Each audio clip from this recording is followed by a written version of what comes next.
ਵਾਹਿਗੁਰੂ जी का खालसा वाहिगुरू जी की फतेह। ਜਿਹੜੇ ਦਰਸ਼ਕ ਸਾਡੇ ਨਾਲ ਅਮਰੀਕਾ ਦੇ ਵਿੱਚੋਂ RCN ਟਾਈਮ ਵਾਰਨਰ ਅਤੇ ਕੈਨੇਡਾ ਦੇ ਵਿੱਚੋਂ ਬੈਲ 5 ਕੇਬਲ ਨੈਟਵਰਕ ਅਤੇ ਗਲੋਬਲੀ ਸਾਡੇ ਨਾਲ ਗਲੋਬਲ CPN ਦੀ ਐਪ ਰਾਹੀਂ ਸ਼ਾਵਾ TV, ਜਾਦੂ TV, roku box ਅਤੇ ਜਿਹੜੀ ਆਨਲਾਈਨ ਸਟ੍ਰੀਮਿੰਗ ਹੈਗੀ ਹੈ TV 84 ਦੀ ਜਾਂ ਫਿਰ ਇਹ ਸ਼ੋਅ ਸਾਡਾ ਫੇਸਬੁੱਕ ਦੇ ਨਾਲ ਜਿਹੜੇ ਸਾਡੇ ਦਰਸ਼ਕ ਸਾਡੇ ਨਾਲ ਜੁੜੇ ਹੋਏ ਨੇ ਉਹਨਾਂ ਸਾਰਿਆਂ ਦਾ ਮੈਂ ਅਮਰਵੀਰ ਸਿੰਘ ਅੱਜ ਦੇ ਪ੍ਰੋਗਰਾਮ ਵਿੱਚ ਸਵਾਗਤ ਕਰਦਾ। ਵਿਊਅਰਸ, ਜਿਵੇਂ ਕਿ ਪੰਜਾਬ ਵਿਧਾਨ ਸਭਾ ਚੋਣਾਂ ਤੋਂ ਬਾਅਦ ਪੰਜਾਬ ਦੀਆਂ ਜਿਹੜੀਆਂ ਸਿਆਸੀ ਸਫਾਂ ਵਿੱਚ ਇੱਕ ਨਰਮੀ ਆਈ ਹੋਈ ਹੈ, ਉਸੇ ਦੇ ਨਾਲ ਨਾਲ ਪੰਜਾਬ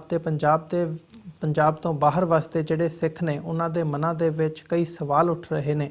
ਪੰਥਕ ਸੋਚ ਨੂੰ ਲੈ ਕੇ, ਪੰਥਕ ਸੋਚ ਨੂੰ ਜਿਹੜੀਆਂ ਦਰਪੇਸ਼ ਮੁਸ਼ਕਲਾਂ ਨੇ ਉਹਨਾਂ ਨੂੰ ਲੈ ਕੇ। ਪੰਜਾਬ ਵਿਧਾਨ ਸਭਾ ਚੋਣਾਂ ਦੇ ਵਿੱਚ ਪੰਥਕ ਸੋਚ ਦੀ ਕਾਰਗੁਜ਼ਾਰੀ ਅਤੇ ਗੁਰੂ ਗ੍ਰੰਥ ਸਾਹਿਬ ਦੀ ਬੇਅਦਬੀ ਤੋਂ ਸ਼ੁਰੂ ਹੋਈਆਂ ਘਟਨਾਵਾਂ ਤੋਂ ਲੈ ਕੇ ਜਿਹੜਾ ਨਿਘਾਰ ਆਇਆ ਸਿੱਖ ਕਿਰਦਾਰ ਦੇ ਵਿੱਚ,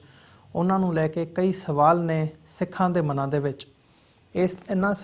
ਸਾਰੀ ਸਿਚੁਏਸ਼ਨ ਦੇ ਉੱਤੇ, ਸਾਰੀ ਸਥਿਤੀ ਦੇ ਉੱਪਰ ਅੱਜ ਅਸੀਂ ਗੱਲਬਾਤ ਕਰਾਂਗੇ ਅਤੇ ਅੱਜ ਦੀ ਜਿਹੜੀ ਸਾਡੀ ਵਿਚਾਰ ਚਰਚਾ ਹੈਗੀ ਆ ਉਹਦੀ ਅਸੀਂ ਸ਼ੁਰੂਆਤ ਕਰਦੇ ਹਾਂ ਸਰਦਾਰ ਰੇਸ਼ਮ ਸਿੰਘ ਦੇ ਨਾਲ, ਜਿਹੜੇ ਕਿ ਅਕਾਲੀ ਦਲ ਅੰਮ੍ਰਿਤਸਰ ਦੇ ਸੀਨੀਅਰ ਮੀਤ ਪ੍ਰਧਾਨ ਨੇ ਅਤੇ ਇੱਥੋਂ ਅਮਰੀਕਾ ਤੋਂ ਸਰਬੱਤ ਖਾਲਸਾ ਦੇ ਵਿੱਚ ਸ਼ਾਮਲ ਹੋਣ ਲਈ ਉੱਥੇ ਪੰਜਾਬ ਗਏ ਸੀ ਅਤੇ ਉਹਨਾਂ ਨੂੰ ਦਿੱਲੀ ਦੇ ਏਅਰਪੋਰਟ 'ਤੇ ਗ੍ਰਿਫਤਾਰ ਕੀਤਾ ਗਿਆ ਸੀ। ਆਓ ਅੱਜ ਦੀ ਵਿਚਾਰ ਚਰਚਾ ਦੀ ਸ਼ੁਰੂਆਤ ਕਰਦੇ ਹਾਂ। ਹਾਂਜੀ ਸਰਦਾਰ ਰੇਸ਼ਮ ਸਿੰਘ ਜੀ, ਵਾਹਿਗੁਰੂ ਜੀ ਕਾ ਖਾਲਸਾ ਵਾਹਿਗੁਰੂ ਜੀ ਕੀ ਫਤਿਹ। ਭਾਈ ਅਮਰਵੀਰ ਸਿੰਘ ਜੀ, ਤੁਹਾਨੂੰ, ਤੁਹਾਡੀ ਟੀਮ ਨੂੰ, ਤੁਹਾਡੇ ਦਰਸ਼ਕਾਂ ਨੂੰ, ਸਰੋਤਿਆਂ ਨੂੰ ਵਾਹਿਗੁਰੂ ਜੀ ਕਾ ਖਾਲਸਾ ਵਾਹਿਗੁਰੂ ਜੀ ਕੀ ਫਤਿਹ ਜੀ। ਰੇਸ਼ਮ ਸਿੰਘ ਜੀ, ਅਸੀਂ ਜਿਵੇਂ ਗੱਲਬਾਤ ਕਰ ਰਹੇ ਹਾਂ ਅੱਜ ਇਸ ਇਸ਼ੂ ਦੇ ਉੱਪਰ ਕਿ ਅੱਜ ਕਿੱਦਾਂ ਦੇ ਹਾਲਾਤ ਬਣੇ ਹੋਏ ਨੇ ਪੰਜਾਬ ਦੇ ਵਿੱਚ, ਜਿੱਥੇ ਅਸੀਂ ਅਕਾਲੀ ਦਲ ਦਾ ਕਿਰਦਾਰ ਦੇਖਦੇ ਹਾਂ, ਪੰਥਕ ਪਾਰਟੀ ਦਾ, ਪੰਥਕ ਸੋਚ ਦੀ ਗੱਲ ਕਰਦੇ ਹਾਂ, ਉੱਥੇ ਅੱਜ ਕਿਵੇਂ ਦੇ ਹਾਲਾਤ ਬਣੇ ਹੋਏ ਨੇ।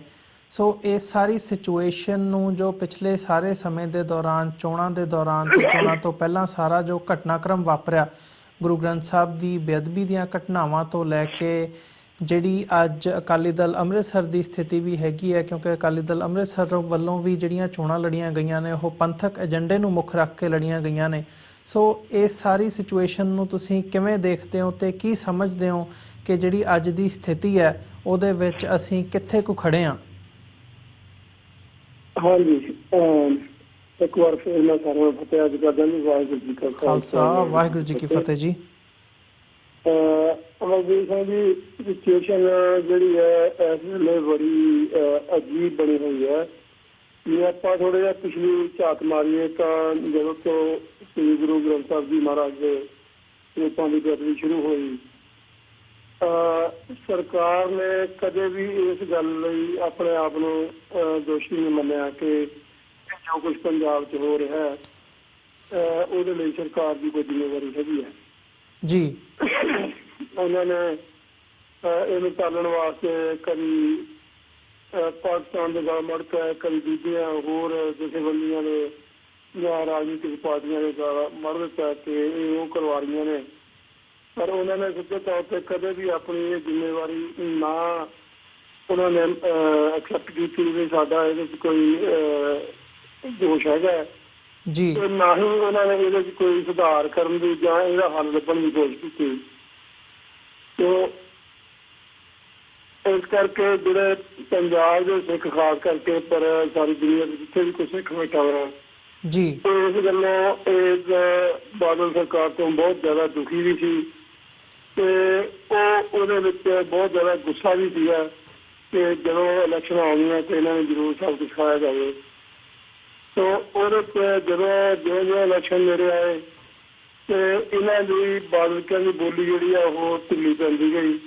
ਜੀ। ਜਦੋਂ ਲੋਕਾਂ 'ਚ ਵਿਚਰਨਾ ਸ਼ੁਰੂ ਕੀਤਾ ਇਹਨਾਂ ਨੇ, ਲੋਕਾਂ ਨੇ ਬਹੁਤ ਜ਼ਿਆਦਾ ਵਿਰੋਧ ਕੀਤਾ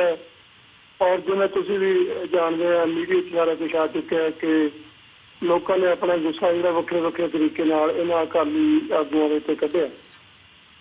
ਸੋ ਉਹਦੇ 'ਚ ਕੋਈ ਸਮਾਂ ਇੱਦਾਂ ਦਾ ਆ ਗਿਆ ਸੀਗਾ ਕਿ ਇਹ ਬਾਹਰ ਪਿੰਡਾਂ ਦੇ ਵਿੱਚ ਲੋਕਾਂ ਕੋਲੋਂ ਵੋਟਾਂ ਮੰਗਣ ਜਾਣ ਤੋਂ ਵੀ ਡਰਦੇ ਸੀ ਜੀ। ਇੰਨੀ ਜ਼ਿਆਦਾ ਇਹਨਾਂ 'ਚ ਘਬਰਾਹਟ ਸੀਗੀ ਕਿ ਪਹਿਲਾਂ ਜਾ ਕੇ ਸਾਰਾ ਇਹਨਾਂ ਦੀਆਂ ਜਿਹੜੀਆਂ ਟੀਮਾਂ ਹੁੰਦੀਆਂ ਸੀ, ਪੁਲਿਸ ਦੀਆਂ, CID ਦੀਆਂ, ਉਹ ਸਾਰਾ ਦੇਖ ਰੇਖ ਕਰਦੀਆਂ ਸੀ ਤੇ ਉਹ ਤੋਂ ਬਾਅਦ ਜਿਹੜਾ ਵੀ ਕੋਈ ਛੋਟੇ ਤੋਂ ਛੋਟਾ ਲੀਡਰ ਜਿਹੜਾ ਉਹ ਬੜਾ ਘਬਰਾਇਆ ਹੋਇਆ ਸੀ। ਸੋ ਜਿਹੜੀ ਸਿਚੁਏਸ਼ਨ ਸੀ ਉਹ ਇਲੈਕਸ਼ਨਾਂ ਦੌਰਾਨ ਜਿਹੜੀ ਕਲੀਅਰ ਹੋ ਗਈ ਸੀ ਕਿ ਇਸ ਵਾਰ ਬਾਦਲ ਕਹਿੰਦਾ ਲੋਕੀ ਪੂਰਨ ਤੌਰ ਤੇ ਬਾਈਕਾਟ ਕਰਨਗੇ ਜੀ। ਸਿੱਖਾਂ ਵੱਲੋਂ ਭਾਵੇਂ ਬਹੁਤ ਗਿਣਤੀ ਨੇ ਇਸ ਗੱਲ ਦਾ, ਇਹਨਾਂ ਦਾ, ਇਸ ਪਰਿਵਾਰ ਦਾ, ਇਸ ਪਾਰਟੀ ਦਾ ਜਿਹੜਾ ਉਹ ਬਾਈਕਾਟ ਕੀਤਾ ਹੈ,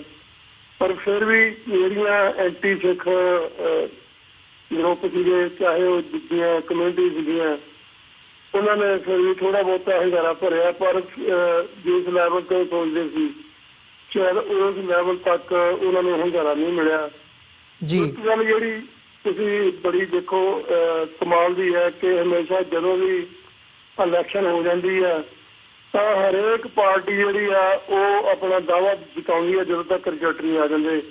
ਫਿਰ ਅਸੀਂ ਜ਼ਰੂਰ ਜੀ ਜਿੱਤ ਪ੍ਰਾਪਤ ਕਰਾਂਗੇ, ਅਸੀਂ ਇੰਨੀਆਂ ਸੀਟਾਂ ਲੈ ਕੇ ਜਾਵਾਂਗੇ।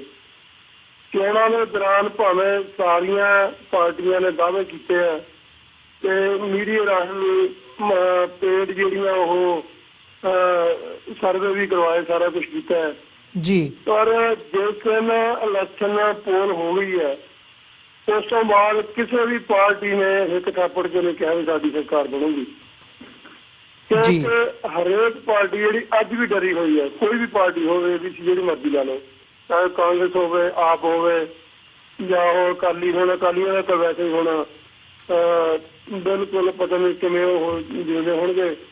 ਕੋਈ ਅਕਾਲੀ ਲੀਡਰ ਆਪਣੇ ਹਲਕੇ ਚ ਨਹੀਂ ਨਿਕਲਿਆ, ਹਾਲਾਂਕਿ ਉਹ ਅਜੇ ਤੱਕ ਮੰਤਰੀ ਤਾਂ ਹੈਗੇ ਹੀ ਆ ਨਾ, ਜਿਹੜੇ ਪਹਿਲੇ ਇਹਨਾਂ ਦੇ ਕਿਸੇ MLA ਆ ਜਾਂ ਹੋਰ ਜਿਹੜੇ ਅਹੁਦੇਦਾਰ ਹੈਗੇ ਇਹਨਾਂ ਦੇ,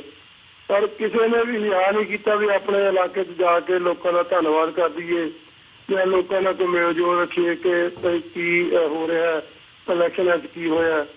ਕੋਈ ਵੀ ਘਰੋਂ ਬਾਹਰ ਨਹੀਂ ਨਿਕਲ ਰਿਹਾ ਤੇ ਇਹ ਇੱਕ ਬੜੇ ਅਚੰਭੇ ਵਾਲੀ ਸਿਚੁਏਸ਼ਨ ਬਣੀ ਹੋਈ ਹੈ ਵੀ ਕਿਸੇ ਬਿਲਕੁਲ ਸ਼ਾਂਤੀ, ਜਿੱਦਾਂ ਪਿੰਨ ਡ੍ਰੌਪ ਸਾਇਲੈਂਸ ਜਿਹੜੀ ਹੁੰਦੀ ਹੈ, ਬਈ ਕਿਸੇ ਵੱਲੋਂ ਵੀ ਕੋਈ ਇਸ ਤਰ੍ਹਾਂ ਦਾ ਦਾਅਵਾ ਨਹੀਂ ਕੀਤਾ ਜਾ ਰਿਹਾ। ਦੂਸਰੀ ਜਿਹੜੀ ਵੋਟਾਂ ਦੇ ਦੌਰਾਨ ਜਿਹੜੀ ਮੇਨ ਗੱਲ ਦੇਖਣ ਵਾਲੀ ਇਹ ਸੀ ਕਿ ਭਾਵੇਂ ਥੋੜਾ ਬਹੁਤ ਇਸ ਗੱਲ ਦਾ ਪ੍ਰਚਾਰ ਵੀ ਹੋਇਆ, ਇਹ ਗੱਲਬਾਤ ਬਾਹਰ ਵੀ ਆਈ ਮੀਡੀਆ 'ਚ, ਕੋਸ਼ਿਸ਼ ਕੀਤੀ ਬਾਦਲ ਦਲ ਨੇ, ਕਾਂਗਰਸ ਨੇ ਵੀ ਪੈਸੇ ਨਾਲ ਵੋਟਾਂ ਖਰੀਦਣ ਦੀ, ਪਰ ਇਸ ਵਾਰ ਜਿੱਥੇ ਇਲੈਕਸ਼ਨ ਕਮਿਸ਼ਨ ਦਾ ਬਹੁਤ ਵੱਡਾ ਪਹਿਰਾ ਸੀਗਾ, ਲੋਕਾਂ ਨੂੰ ਵੀ ਇਸ ਗੱਲ ਤੇ ਪਹਿਰਾ ਬੜਾ ਡਟ ਕੇ ਦਿੱਤਾ ਜੀ ਵੀ ਕੋਈ ਬੰਦਾ ਜਿਹੜਾ ਉਹ ਆ ਕੇ ਪਿੰਡਾਂ ਦੇ ਵਿੱਚ ਪੈਸੇ ਨਾ ਵੰਡੇ ਜਾਂ ਨਸ਼ਾ ਨਾ ਵੰਡੇ, ਕੋਈ ਇਲੈਕਸ਼ਨ ਦੌਰਾਨ ਕੋਈ ਇਹੋ ਜਿਹਾ ਕੰਮ ਨਾ ਹੋਵੇ ਜਿਹਦੇ ਨਾਲ ਵੋਟਾਂ ਜਿਹੜੀਆਂ ਖਰੀਦੀਆਂ ਜਾ ਸਕਣ। ਸੋ ਇਹੀ ਇੱਕ ਜਿਹੜਾ ਬਾਦਲ ਦਲ ਦਾ ਬਹੁਤ ਵੱਡਾ ਘਬਰਾਹਟ ਦਾ ਕਾਰਨ ਹੈ। ਇੱਕ ਹੈਰਾਨਗੀ ਦੀ ਗੱਲ ਇੱਕ ਹੋਰ ਹੈ ਕਿ ਜਦੋਂ ਵੀ ਕਦੀ ਬਾਦਲ ਦੀ ਗੱਲ ਛਿੜਦੀ ਹੈ ਤਾਂ ਜਿਹੜੀ BJP ਆ ਉਹ ਬੜੀਆਂ ਬਾਹਾਂ ਖੜੀਆਂ ਕਰਕੇ ਕਹਿੰਦੇ ਨੇ ਵੀ ਅਸੀਂ ਬਾਦਲ ਦੇ ਨਾਲ ਹਾਂ। ਅੱਜ ਦੇਖ ਲਓ ਬਈ 3 ਹਫ਼ਤੇ ਤੋਂ ਉੱਤੇ ਹੋ ਗਏ ਆ, ਕਿਸੇ ਵੀ BJP ਲੀਡਰ ਨੇ ਦਾਅਵਾ ਨਹੀਂ ਕੀਤਾ ਵੀ ਅਸੀਂ ਅਕਾਲੀਆਂ ਦੇ ਨਾਲ ਰਲ ਕੇ ਸਾਡੀ ਸਰਕਾਰ ਬਣੂਗੀ ਜੀ। ਇੱਕਾ ਦੁੱਕਾ ਜਿਹੜਾ ਹਾਂਜੀ ਰੇਸ਼ਮ ਸਿੰਘ ਜੀ, ਸੋ ਮੈਂ ਦੱਸ ਰਿਹਾ ਵੀ ਏਦਾਂ ਦੀ ਸੁਣ ਜਿਹੜੀ ਹੈ ਇਲੈਕਸ਼ਨਾਂ ਤੋਂ ਬਾਅਦ ਪਿਛਲੇ ਅਸੀਂ ਬਹੁਤ ਜਿਹੜੀਆਂ ਇਲੈਕਸ਼ਨਾਂ ਦੇਖੀਆਂ ਜ਼ਿੰਦਗੀ 'ਚ, ਪਰ ਮੈਂ ਕਦੀ ਇਹੋ ਜਿਹੇ ਹਾਲਾਤ ਨਹੀਂ ਦੇਖੇ ਕਿ ਇੰਨੀ ਜ਼ਿਆਦਾ ਚੁੱਪ, ਇੰਨੀ ਜ਼ਿਆਦਾ ਸੁੰਨਸਾਨ ਕਦੀ ਇਲੈਕਸ਼ਨਾਂ ਤੋਂ ਬਾਅਦ ਹੋਈ ਹੋਵੇ। ਕੋਈ ਕਿਸੇ ਪਾਰਟੀ ਦੀ ਕੋਈ ਐਕਟੀਵਿਟੀ ਜਿਹੜੀ ਉਹ ਨਜ਼ਰ ਨਹੀਂ ਆ ਰਹੀ ਤੇ ਇਹ ਹਰ ਇੱਕ ਬੰਦੇ ਦੀ ਨਿਗਾਹ ਹੋ ਚੁੱਕੀ ਹੋਈ ਹੈ 11 ਮਾਰਚ ਤੇ 11 ਮਾਰਚ ਨੂੰ ਕੀ ਰਿਜ਼ਲਟ ਆਉਂਦੇ ਆ ਜੀ। ਤੇ ਬਾਕੀ ਰਹੀ ਗੱਲ ਸ਼੍ਰੋਮਣੀ ਅਕਾਲੀ ਦਲ ਅੰਮ੍ਰਿਤਸਰ ਦੀ, ਅਸੀਂ ਇਲੈਕਸ਼ਨਾਂ ਦੇ ਵਿੱਚ ਜਿਹੜਾ ਜਿਸ ਲੈਵਲ ਦਾ ਸਾਨੂੰ ਪਾਰਟੀ ਨੂੰ ਜ਼ੋਰ ਲਾਉਣਾ ਚਾਹੀਦਾ ਸੀ, ਵਰਕ ਕਰਨਾ ਚਾਹੀਦਾ ਸੀ, ਉਹ ਨਹੀਂ ਕਰ ਸਕੇ। ਉਹਦਾ ਕਾਰਨ ਇਹ ਸੀ ਕਿ ਅਸੀਂ ਜਿਹੜੀਆਂ ਸਵੱਤ ਖਾਲਸੇ ਵਾਲੀਆਂ ਧਿਰਾਂ ਸੀਗੀਆਂ ਉਹਨਾਂ ਨੇ ਬਹੁਤ ਜ਼ਿਆਦਾ ਜ਼ੋਰ ਲਾ ਦਿੱਤਾ ਸਵੱਤ ਖਾਲਸੇ ਦੇ ਉੱਤੇ। ਪਹਿਲਾਂ 15 ਦੇ ਵਿੱਚ, ਫਿਰ 16 ਦੇ ਵਿੱਚ ਜਿਹੜਾ ਰੱਖਿਆ, ਪਹਿਲਾਂ 10 ਨਵੰਬਰ ਨੂੰ ਰੱਖਿਆ, ਫਿਰ 8 ਦਸੰਬਰ ਨੂੰ, ਉਹਦੇ ਤੇ ਬਹੁਤ ਜ਼ਿਆਦਾ ਫੋਕਸ ਕੀਤਾ। ਜਿਹੜਾ ਅਸਲੀ ਸਮਾਂ ਸੀਗਾ ਜਿਹੜਾ ਵੋਟਾਂ ਦੇ ਵਰਕ ਕਰਨ ਦਾ, ਉਹ ਉੱਧਰ ਜ਼ਿਆਦਾ ਲਾ ਦਿੱਤਾ ਗਿਆ। ਪਰ ਫਿਰ ਵੀ ਜਦੋਂ ਅਸੀਂ ਪਿੰਡਾਂ 'ਚ ਗਏ ਹਾਂ, ਮੈਂ 6 ਹਫ਼ਤੇ ਆਪ ਪਿੰਡਾਂ 'ਚ ਘੁੰਮਿਆ ਔਰ ਮਾਝੇ ਤੋਂ ਲੈ ਕੇ ਦੁਆਬਾ, ਮਾਲਵਾ ਸਾਰਾ ਹੀ ਮੈਂ ਘੁੰਮਿਆ ਤੇ ਲੋਕਾਂ ਦਾ ਰਿਸਪੌਂਸ ਜਿਹੜਾ ਉਹ ਬਹੁਤ ਵੱਡਾ ਸੀ, ਕਿਉਂਕਿ ਅਸੀਂ ਇਕੱਲਾ ਸਰਬੱਤ ਖਾਲਸੇ ਦਾ ਕੰਮ ਨਹੀਂ ਕੀਤਾ। ਅਸੀਂ ਜਿਹੜੀਆਂ ਗੁਰੂ ਗ੍ਰੰਥ ਸਾਹਿਬ ਜੀ ਦੇ ਸਰੂਪਾਂ ਦੀਆਂ ਬੇਅਦਬੀ ਹੋਈ ਜਾਂ ਹੋਰ ਸਿੰਘ ਜਿਹੜੇ ਸਾਡੇ ਸਰਕਾਰ ਵੱਲੋਂ ਸ਼ਹੀਦ ਕਰ ਦਿੱਤੇ ਗਏ, ਤੇ ਉਹਨਾਂ ਸਾਰੀਆਂ ਚੀਜ਼ਾਂ ਦੀ ਪੈਰਵੀ ਵੀ ਲਗਾਤਾਰ ਕੀਤੀ ਤੇ ਉਹਦੇ ਨਾਲ ਜਿਹੜੇ ਸੀਗੇ ਖਾਸ ਕਰਕੇ, ਪਰ ਜਿਹੜਾ ਹੋਰ ਵੀ ਜਿਹੜੇ ਮਿਨੋਰਟੀ ਸੀਗੀਆਂ ਜਿਹਨਾਂ ਨੂੰ ਇਹ ਲੱਗਦਾ ਸੀ ਕਿ ਉਹਨਾਂ ਨਾਲ ਬਹੁਤ ਧੱਕਾ ਹੋ ਰਿਹਾ, ਉਹ ਸਾਰੇ ਉਸ ਸੋਚ ਨਾਲ ਜੁੜੇ ਹੋਏ ਸੀਗੇ। ਤੇ ਕੋਸ਼ਿਸ਼ ਕੀਤੀ ਹੈ ਬੜੀ ਉਹਨਾਂ ਨੇ, ਜਿੰਨਾ ਕਿ ਵੀ ਅਸੀਂ ਦੌੜ ਭੱਜ ਕਰ ਸਕੇ। ਪਰ ਮੈਂ ਮਹਿਸੂਸ ਕਰਦਾ ਕਿ ਜਿਸ ਲੈਵਲ ਦੀ ਪਹੁੰਚ ਜਿਹੜੀ ਹੈ ਲੋਕਾਂ ਤੱਕ ਹੋਣੀ ਚਾਹੀਦੀ ਸੀ, ਉਸ ਲੈਵਲ ਦੀ ਪਹੁੰਚ ਨਹੀਂ ਹੋ ਸਕੀ। ਬਾਕੀ ਲੋਕਾਂ ਵੱਲੋਂ ਰਿਸਪੌਂਸ ਦੀ ਕੋਈ ਘਾਟ ਨਹੀਂ ਸੀ। ਹਨ ਜੀ ਬਿਲਕੁਲ ਸਰਦਾਰ ਰੇਸ਼ਮ ਸਿੰਘ ਜੀ, ਜਿਵੇਂ ਤੁਸੀਂ ਗੱਲ ਕੀਤੀ ਹੈ ਸਰਬੱਤ ਖਾਲਸਾ ਦੀ ਕੀਤੀ ਹੈ ਤੇ ਲੋਕਾਂ ਦੇ ਰਿਸਪੌਂਸ ਦੀ ਗੱਲ ਕੀਤੀ ਹੈ, ਤਾਂ ਪਹਿਲੇ ਸਰਬੱਤ ਖਾਲਸਾ ਤੋਂ ਹੀ ਜੇ ਅਸੀਂ ਦੇਖੀਏ, ਜਦੋਂ ਗੁਰੂ ਗ੍ਰੰਥ ਸਾਹਿਬ ਦੀ ਬੇਅਦਬੀ ਦੀ ਘਟਨਾ ਹੁੰਦੀ ਹੈ ਤਾਂ ਉਸ ਤੋਂ ਬਾਅਦ ਜਿਵੇਂ ਸਿੱਖ ਸੰਗਤ ਨੇ ਰਿਐਕਟ ਕੀਤਾ ਤੇ ਸਰਬੱਤ ਖਾਲਸਾ ਦੇ ਵਿੱਚ ਲੱਖਾਂ ਦੀ ਤਾਦਾਦ ਦੇ ਵਿੱਚ ਜਿਹੜੀਆਂ ਸੰਗਤਾਂ ਹੈਗੀਆਂ ਨੇ ਉਹ ਪਹੁੰਚੀਆਂ ਨੇ। ਪਰ ਕਿਤੇ ਨਾ ਕਿਤੇ ਜਿਵੇਂ ਤੁਸੀਂ ਗੱਲ ਕੀਤੀ ਹੈ ਕਿ ਅਸੀਂ ਲੋਕਾਂ ਤੱਕ ਨਹੀਂ ਪਹੁੰਚ ਕੀਤੀ ਹੈਗੀ ਹੈ, ਮੈਂ ਇਹਦੇ ਵੱਲ ਥੋੜ੍ਹਾ ਜਿਹਾ ਤੁਹਾਡਾ ਧਿਆਨ ਕੇਂਦਰਿਤ ਕਰਨਾ ਚਾਹੂੰਗਾ ਤੇ ਆਪਣਾ ਜਿਹੜਾ ਸਵਾਲ ਹੈ ਉਹ ਪੁੱਛਣਾ ਚਾਹੂੰਗਾ ਕਿ ਇਹਦੇ ਪਿੱਛੇ ਕੀ ਕਾਰਨ ਹੈ ਕਿ ਲੋਕਾਂ ਦੇ ਵਿੱਚ ਜਜ਼ਬਾ ਹੋਣ ਦੇ ਬਾਵਜੂਦ, ਲੋਕਾਂ ਦਾ ਸੋਚ ਦੇ ਨਾਲ ਜੁੜਿਆ ਹੋਣ ਦੇ ਬਾਵਜੂਦ, ਇਹ ਜਿਹੜੀਆਂ ਸਾਰੀਆਂ ਘਟਨਾਵਾਂ ਵਾਪਰਨ ਤੋਂ ਬਾਅਦ ਅਕਾਲੀ ਦਲ ਅੰਮ੍ਰਿਤਸਰ ਨੇ ਜਦੋਂ ਇਹਨਾਂ ਮੁੱਦਿਆਂ ਦੇ ਉੱਪਰ ਚੋਣਾਂ ਲੜੀਆਂ ਨੇ, ਤਾਂ ਕੀ ਕਾਰਨ ਹੈ ਕਿ ਐਨ ਮੌਕੇ 'ਤੇ ਆ ਕੇ ਜਿਹੜੀਆਂ ਸਰਬੱਤ ਖਾਲਸਾ ਦੇ ਵਿੱਚ ਸ਼ਾਮਲ ਧਿਰਾਂ ਸੀ ਉਹ ਵੀ ਇੱਕ ਪਾਸੇ ਹੋ ਜਾਂਦੀਆਂ ਨੇ ਤੇ ਜਿਹੜੀਆਂ ਲੋਕਾਂ ਤੱਕ ਪਹੁੰਚ ਕਰਨ ਦੀ ਗੱਲ ਹੈਗੀ ਹੈ ਉਹਦੇ ਵਿੱਚ ਵੀ ਬਹੁਤ ਖਾਮੀਆਂ ਨਜ਼ਰ ਆਉਂਦੀਆਂ ਨੇ ਤੇ ਉਹ ਜਿਹੜੀ ਸਿਆਸਤ ਹੈਗੀ ਹੈ ਉਹ ਸਪੋਰਟ ਨੂੰ ਕਦੇ ਵੀ ਸਿਆਸਤ ਦੇ ਵਿੱਚ ਨਹੀਂ ਕਨਵਰਟ ਕੀਤਾ ਜਾ ਸਕਿਆ, ਉਹ ਵੋਟਾਂ ਦੇ ਵਿੱਚ ਨਹੀਂ ਕਨਵਰਟ ਹੋ ਸਕੀ ਤੇ ਨਾ ਹੀ ਉਹ ਅੱਜ ਦੀ ਡੇਟ ਦੇ ਵਿੱਚ ਹੁੰਦੀ ਦਿਖ ਰਹੀ ਹੈ। ਜਦੋਂ ਕਿ ਅਸੀਂ ਸੋਚ ਦੀ ਗੱਲ ਕਰਦੇ ਹਾਂ ਤਾਂ ਸੰਤ ਜਰਨੈਲ ਸਿੰਘ ਖਾਲਸਾ ਭਿੰਡਰਾਂ ਵਾਲਿਆਂ ਦਾ ਜਿਹੜਾ ਜਨਮ ਦਿਹਾੜਾ ਮਨਾਇਆ ਗਿਆ ਫਤਿਹਗੜ੍ਹ ਸਾਹਿਬ ਵਿਖੇ ਅਕਾਲੀ ਦਲ ਅੰਮ੍ਰਿਤਸਰ ਵੱਲੋਂ, ਉੱਥੇ ਜਿਹੜਾ ਇਕੱਠ ਸੀ ਉਹ ਕਾਫੀ ਪ੍ਰਭਾਵਸ਼ਾਲੀ ਸੀ। ਸੋਚ ਇੱਕ ਡਿਫਰੈਂਟ ਜਿਹੜਾ ਸਿਨੈਰੀਓ ਪੇਸ਼ ਕਰਦੀ ਹੈ, ਇਹ ਕੁਝ ਹੋਰ ਦੱਸਦੀ ਹੈ ਤੇ ਜਦੋਂ ਵੋਟਾਂ ਦੀ ਗੱਲ ਹੁੰਦੀ ਹੈ ਉੱਥੇ ਕੁਝ ਹੋਰ ਨਿਕਲਦਾ। ਇਹ ਜਿਹੜਾ ਡਿਫਰੈਂਸ ਆ ਇਹਨੂੰ ਅਸੀਂ ਚੇਂਜ ਕਰਨ ਦੇ ਵਿੱਚ ਤੁਸੀਂ ਜਿਹੜੀ ਤੁਹਾਡੀ ਧਿਰ ਹੈਗੀ ਹੈ ਅਕਾਲੀ ਦਲ ਅੰਮ੍ਰਿਤਸਰ, ਉਹ ਕਿਤੇ ਨਾ ਕਿਤੇ ਨਾਕਾਮਯਾਬ ਨਜ਼ਰ ਆਉਂਦੀ ਹੈ। ਇਹਦਾ ਕੀ ਕਾਰਨ ਸਮਝਦੇ ਹੋ? ਬਹੁਤ ਵਧੀਆ ਤੁਸੀਂ ਇਹ ਜਿਹੜਾ ਇਸ਼ੂ ਲੈ ਕੇ ਆਉਂਦਾ, ਕਿਉਂਕਿ ਇਹ ਅਸਲ ਦੇ ਵਿੱਚ ਪੰਜਾਬ ਦੇ ਹਾਲਾਤ ਜਿਹੜੇ ਆ ਉਹ ਇਹ ਦੱਸਦੇ ਨੇ ਆਪਣੇ ਆਪ ਦੇ ਵਿੱਚ। ਇੱਕ ਗੱਲ ਜਿਹੜੀ ਮੈਂ ਬਿਲਕੁਲ ਕਲੀਅਰ ਕਰਨੀ ਚਾਹੁੰਦਾ, ਬਾਹਰ ਬੈਠੇ ਸਾਨੂੰ ਵੀ ਬੜੀ ਵਾਰੇ ਇਸ ਗੱਲ ਦਾ ਮਨ ਦੇ ਵਿੱਚ ਰੰਜ ਵੀ ਹੁੰਦਾ ਸੀਗਾ ਵੀ ਪਾਰਟੀ ਜਿਹੜੀ ਹੈ ਉਸ ਲੈਵਲ ਤੇ ਜਾ ਕੇ ਲੋਕਾਂ ਨਾਲ ਕਮਿਊਨੀਕੇਟ ਨਹੀਂ ਕਰ ਰਹੀ। ਹੁਣ ਜਦੋਂ ਆਪ ਉਹਦੇ ਵਿੱਚ ਵਿਚਰੇ 2 ਮਹੀਨੇ ਮੈਂ ਲਗਾਤਾਰ ਲੋਕਾਂ ਵਿੱਚ ਵਿਚਰੇ ਹਾਂ ਤੇ ਮੈਨੂੰ ਬੜੀ ਹੈਰਾਨਗੀ ਹੋਈ ਹੈ ਕਿ ਅੱਜ ਪੰਜਾਬ ਦੇ ਲੋਕ ਕੋਈ ਸਿਧਾਂਤਕ ਜਿਹੜੀ ਰਾਜਨੀਤੀ ਹੈ ਜੀ ਉਹਨੂੰ ਉਹ ਲਾਈਕ ਨਹੀਂ ਕਰਦੇ, ਬਿਲਕੁਲ ਨਹੀਂ ਲਾਈਕ ਕਰਦੇ, ਨਾ ਉਹਨਾਂ ਦੇ ਦਿਮਾਗ 'ਚ ਕਿਤੇ ਫਿੱਟ ਹੁੰਦੀ ਹੈ। ਅੱਜ ਪੰਜਾਬ ਦੇ ਲੋਕਾਂ ਦੀ ਸੋਚ ਜਿਹੜੀ ਹੈ, ਜਿਹੜੀ 40 ਸਾਲ ਪਹਿਲਾਂ ਲੋਕਾਂ ਦੀ ਸੋਚ ਸੀ, ਉਹ ਬਿਲਕੁਲ ਉਹਦੇ ਆਪੋਜ਼ਿਟ ਹੈ, ਬਿਲਕੁਲ ਉਹਦੇ ਉਲਟ ਹੈ ਜੀ। ਜਿਹੜੀ ਗੱਲ ਵੀ ਕਰਦੇ ਆ ਕਿ ਲੋਕ ਜਿਹੜੀ ਇੰਨੀ ਐਫਰਟ ਕਰਨ ਦੇ ਬਾਵਜੂਦ ਸਾਰੀਆਂ ਧਿਰਾਂ ਜਿਹੜੀਆਂ ਉਹਨਾਂ ਨੂੰ, ਜਿਵੇਂ ਅਸੀਂ ਸੰਤ ਜਰਨੈਲ ਸਿੰਘ ਖਾਲਸਾ ਭਿੰਡਰਾਂ ਵਾਲੇ, ਉਹਨਾਂ ਦਾ ਅਸੀਂ ਜਨਮ ਦਿਨ ਮਨਾਇਆ, ਉੱਥੇ ਤਕਰੀਬਨ ਦੂਜੀਆਂ ਜਿਹੜੇ ਦਲਿਤ ਭਾਈਚਾਰਾ ਉਹਨਾਂ ਦੇ ਨਾਲ ਸੰਬੰਧਿਤ ਜਿਹੜੀਆਂ ਜਥੇਬੰਦੀਆਂ, ਡਾਕਟਰ ਅੰਬੇਦਕਰ ਜਥੇਬੰਦੀਆਂ ਜਾਂ ਹੋਰ ਜਿਹੜੀਆਂ ਘੱਟ ਗਿਣਤੀ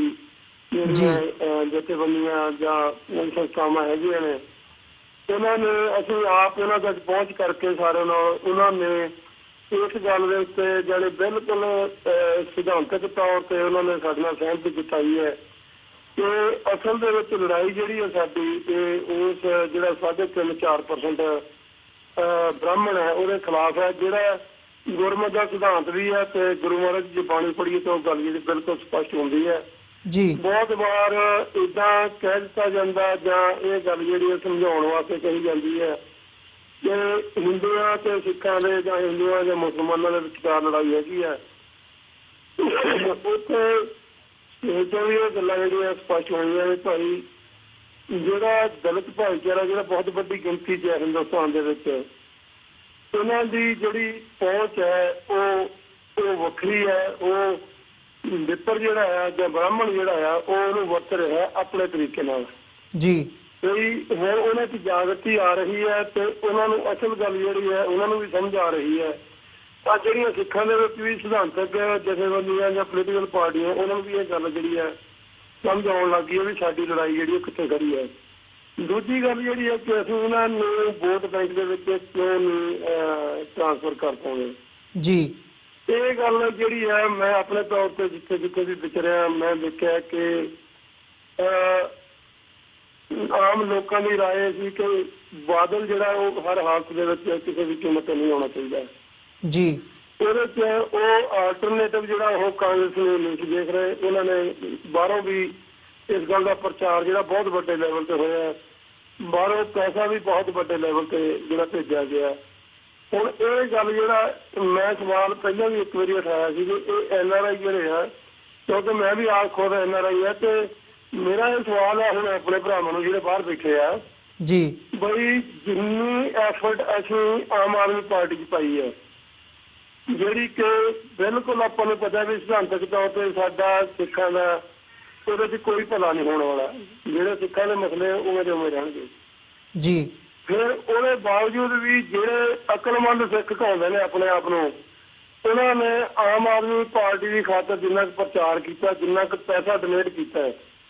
ਕਿ ਉਹ ਜਿਹੜਾ ਉਹ ਕਿਹੜੇ ਨਿਸ਼ਾਨੇ ਤੇ ਲੈ ਕੇ ਜਾਊਗਾ ਸਾਨੂੰ, ਜਾਂ ਉਹ ਸਾਨੂੰ ਕੀ ਆਉਣ ਵਾਲੇ ਸਮੇਂ 'ਚ ਰਾਹਤ ਦੇਊਗਾ। ਜੇ ਇੰਨਾ ਪੈਸਾ ਇਹ ਸਿਧਾਂਤਕ ਜਥੇਬੰਦੀਆਂ ਜਿਹੜੀਆਂ ਪੰਥ ਦੇ ਭਲੇ ਦਾ ਸੋਚਦੀਆਂ ਨੇ ਜਾਂ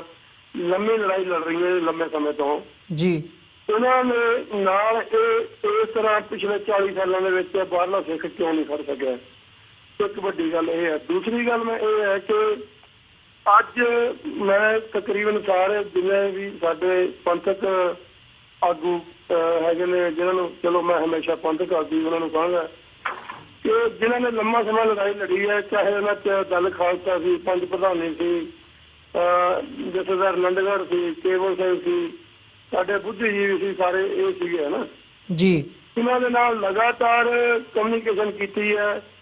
ਔਰ ਇਹਨਾਂ ਨੂੰ ਕਿਤੇ ਨਹੀਂ ਲੱਗਿਆ ਕਿ ਸਿੱਖਾਂ ਦੀ ਆਪਣੀ ਵੀ ਕੋਈ ਲੜਾਈ ਹੈਗੀ ਹੈ। ਕਿਤੇ ਵੀ ਨਹੀਂ ਇਹਨਾਂ ਨੂੰ ਇਹ ਗੱਲ ਮਹਿਸੂਸ ਨਹੀਂ ਹੁੰਦੀ ਕਿ ਸਿੱਖਾਂ ਦੀ ਆਪਣੀ ਵੀ ਕੋਈ ਪੋਲੀਟੀਕਲ ਲੜਾਈ ਹੈਗੀ ਹੈ ਜੀ। ਇਹਨਾਂ ਨੇ ਟੋਟਲੀ ਅੱਖਾਂ ਮੀਟ ਕੇ ਸਿਰਫ ਇੱਕ ਲਾਰੇ ਤੇ ਕਿ ਅਸੀਂ ਜੇ ਵਿਧਾਨ ਸਭਾ ਦੀਆਂ ਚੋਣਾਂ ਦੇ ਵਿੱਚ ਆਮ ਆਦਮੀ ਪਾਰਟੀ ਨੂੰ ਜਿਤਾ ਦਿੰਦੇ ਹਾਂ ਤਾਂ ਆਮ ਆਦਮੀ ਪਾਰਟੀ ਜਿਹੜੀ SGPC ਜਿਹੜੀ ਉਹ ਤੇ ਸਾਡਾ ਕਬਜ਼ਾ ਕਰਵਾ ਦਊਗੀ ਔਰ ਇਹ ਇਹਨਾਂ ਦਾ ਇੱਕ ਬਹੁਤ ਵੱਡਾ ਧਰਮ ਸਾਬਤ ਹੋਊਗਾ ਆਉਣ ਵਾਲੇ ਸਮੇਂ ਦਾ ਵੀ। ਦੂਜੀ ਗੱਲ ਜਿਹੜੀ ਗੱਲ SGPC ਦੀ ਸੀਗੀ ਉਹ ਸਿੱਖਾਂ ਦੀ ਗੱਲ ਸੀ ਔਰ ਸਿੱਖਾਂ ਦੇ ਵਿੱਚ ਸ਼੍ਰੋਮਣੀ ਅਕਾਲੀ ਦਲ ਅੰਮ੍ਰਿਤਸਰ ਦਾ ਆਧਾਰ ਹੈਗਾ, ਵਿੱਚ ਕੋਈ ਦੋਰਾ ਨਹੀਂ। ਪਰ ਜੇ ਸਿੱਖ ਹੀ ਕਹਾਂ ਅੱਗੇ 10 ਹਿੱਸਿਆਂ 'ਚ ਵੰਡੇ ਹੋਏ ਨੇ ਤਾਂ ਉਹਨਾਂ ਦੇ ਵਿੱਚ ਕਿਹੜੀ ਗੱਲ ਜਿਹੜੀ ਉਹਨਾਂ ਨੂੰ ਕਿਵੇਂ ਸਮਝਾਈ ਜਾ ਸਕਦੀ ਹੈ। ਮੈਂ ਦੇਖਦਾ ਕਿ ਇੱਥੇ ਜਦੋਂ ਵੀ ਜਿੱਥੇ ਵੀ ਤੁਸੀਂ ਜਾਂਦੇ ਆ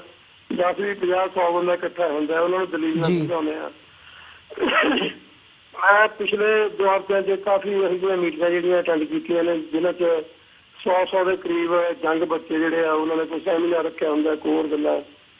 ਔਰ ਉਹ ਸਾਰੇ ਜਿਹੜੇ ਟੋਟਲੀ ਉਹਨਾਂ ਨੇ ਜਿਹੜੀਆਂ ਆਮ ਆਦਮੀ ਪਾਰਟੀ ਨੂੰ ਵੋਟਾਂ ਪਵਾਈਆਂ ਨੇ। ਮੈਂ ਉਹਨਾਂ ਨੂੰ ਇਹ ਕੁਐਸਚਨ ਬਾਰ-ਬਾਰ ਕੀਤਾ ਕਿ ਅੱਜ ਤੁਹਾਡੇ ਸਾਹਮਣੇ ਜਿਹੜੇ ਪਾਣੀਆਂ ਦੇ ਮਸਲੇ ਆ ਜਾਂ ਹੋਰ ਤੁਹਾਡੇ ਜਿਹੜੇ ਮਸਲੇ ਆ, ਜਿਹੜੇ ਇੰਟਰ ਸਟੇਟ ਜਿਹੜੇ ਰਿਲੇਟਡ ਮਸਲੇ ਆ ਜਾਂ ਕੇਂਦਰ ਨਾਲ ਸੰਬੰਧਿਤ ਮਸਲੇ ਆ, ਉਹ ਤੁਹਾਡੇ ਆਮ ਆਦਮੀ ਪਾਰਟੀ ਕੋਲੋਂ ਹੱਲ ਨਹੀਂ ਹੋ ਸਕਣੇ ਔਰ ਤੁਸੀਂ ਇਸੇ ਤਰ੍ਹਾਂ ਜਿਹੜਾ ਆਰਥਿਕਤਾ ਦੀ ਗੁਲਾਮੀ ਜਿਹੜੀ ਉਹ ਚੱਲਦੇ ਰਹਿਣਾ, ਧਾਰਮਿਕ ਤੌਰ ਤੇ ਤੁਹਾਡੇ ਨਾਲ ਇਹੀ ਕੁਛ ਹੁੰਦਾ ਰਹਿਣਾ। ਕਿਉਂਕਿ ਨਾ ਤਾਂ ਧਾਰਮਿਕ ਤੌਰ ਤੇ ਸਾਡੇ ਸਿਧਾਂਤ ਉਹਨਾਂ ਦੇ ਨਾਲ ਜੀ, ਨਾ ਤਾਂ ਸਾਡੇ ਧਾਰਮਿਕ ਤੌਰ ਤੇ ਸਿਧਾਂਤ ਸਾਡੇ ਉਹਨਾਂ ਦੇ ਨਾਲ ਮੇਲ ਖਾਂਦੇ ਆ। ਸਾਡੀ ਆਰਥਿਕਤਾ ਦਾ ਉਹਨਾਂ ਨੂੰ ਕਿੰਨਾ ਕੁ ਫਿਕਰ ਹੈ, ਉਹ ਤੋਂ ਪਹਿਲਾਂ ਉਹਨਾਂ ਨੂੰ ਦਿੱਲੀ ਤੇ ਹਰਿਆਣੇ ਦਾ ਫਿਕਰ ਹੈ ਕਿ ਉਹਨਾਂ ਦੀਆਂ ਆਪਣੀਆਂ ਸਟੇਟਾਂ ਨੇ ਜੀ। ਬਹੁਤ ਸਾਰੇ ਇਸ਼ੂ ਹੈਗੇ ਆ ਜਿਨ੍ਹਾਂ ਨੂੰ ਸਾਡੇ ਸਿੱਖਾਂ ਨੇ ਬਿਲਕੁਲ ਅੱਖਾਂ ਮੀਟੀਆਂ ਹੋਈਆਂ ਨੇ। ਇਹ ਸਮਝਦੇ ਆ ਵੀ ਅਸੀਂ ਜੇ ਆਮ ਆਦਮੀ ਪਾਰਟੀ ਨੂੰ ਲੈਣ ਦਾ ਤਾਂ ਸਾਡਾ SGPC ਦੇ ਕਬਜ਼ਾ ਜਿਹੜਾ ਉਹ ਪੱਕਾ ਹੈ। ਹੁਣ ਦਿੱਲੀ ਦੀਆਂ ਇਲੈਕਸ਼ਨ ਇਹ ਗੱਲ ਕਲੀਅਰ ਕਰਤੀ ਹੈ ਇਹਨਾਂ ਨੂੰ ਕਿ ਨਹੀਂ। ਹੁਣ ਆਨੰਦਗੜ੍ਹ ਸਾਹਿਬ ਦਾ ਜਿਹੜੀ ਗੱਲ ਪੜਿਆ ਉਹ ਮੈਂ ਵੀ ਪੜ੍ਹ ਰਿਹਾ ਸੀ ਜੇ ਆਮ ਆਦਮੀ ਪਾਰਟੀ ਦਿੱਲੀ 'ਚ ਇਲੈਕਸ਼ਨਾਂ ਲੜਦੀ ਹੈ ਗੁਰਦੁਆਰਾ ਕਮੇਟੀ ਦੀਆਂ ਤਾਂ ਇੱਕ ਸਿਧਾਂਤਹੀਣ ਇਹ ਜਿਹੜੀ ਹੈ ਇਹ ਰਾਜਨੀਤੀ ਹੋਊਗੀ।